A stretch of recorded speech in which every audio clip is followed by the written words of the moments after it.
Sa ibang balita naman, iginit ng Malacanang na wala ito sa posisyon para husgahan ang ginawang pagdinig ng Senado kaugnay sa issue ng pork barrel scam. Reaksyon ito ng palasyo sa survey ng Pulse Asia kung saan 53% ng mga Pilipino ang nagsasabing hindi naging patas ang nasabing investigasyon. Si Elena Luna sa detalye.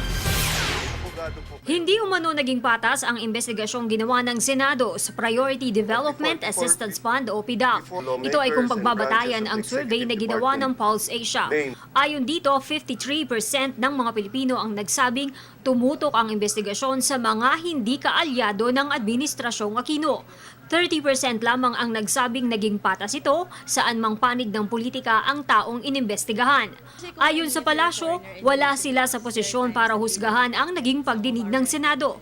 Ngunit binigyang diin ng Malacanang na sa kanila, ebidensya at hindi pagiging kaalyado ang batayang prinsipyo. We'll leave it to the senators to react, especially Blue Ribbon, this is Senator Gingona, on what his reaction is to this particular survey finding. But as far as the executive is concerned, we do take pains to make sure that the cases that are filed stand on solid evidence, not just on documents, but also on testimony of witnesses.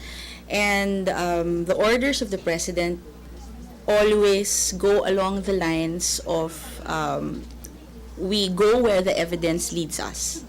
Dahil sa nabunyag na PDAP scam, nakakulong ngayon sina Senators Juan Ponce Enrile, Jinggoy Estrada at Bong Revilla, pati na rin sina Janet Lim Napoles at Attorney Gigi Reyes. Ayon sa survey, hati ang mga Pilipino kung paniniwala ang sangkot nga sa PDAP scam ang mga taong nasa listahan ni Napoles at Ben Hurluy. 9 sa 10 Pilipino ay napakinggan, nabasa o napanood ang pagdinig sa Senado.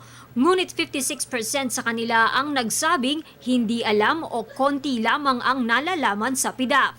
The concept of PDAF has been around for, I think, if I'm not mistaken, more than a decade already. So I will leave it to the analysts to dig through why the numbers stand na wala po masyadong nakakaalam. Ang Pulse Asia survey ay ginawa mula June 24 hanggang July 2 sa 1,200 mga individual. Para sa Telebisyon ng Bayan, Elena Luna.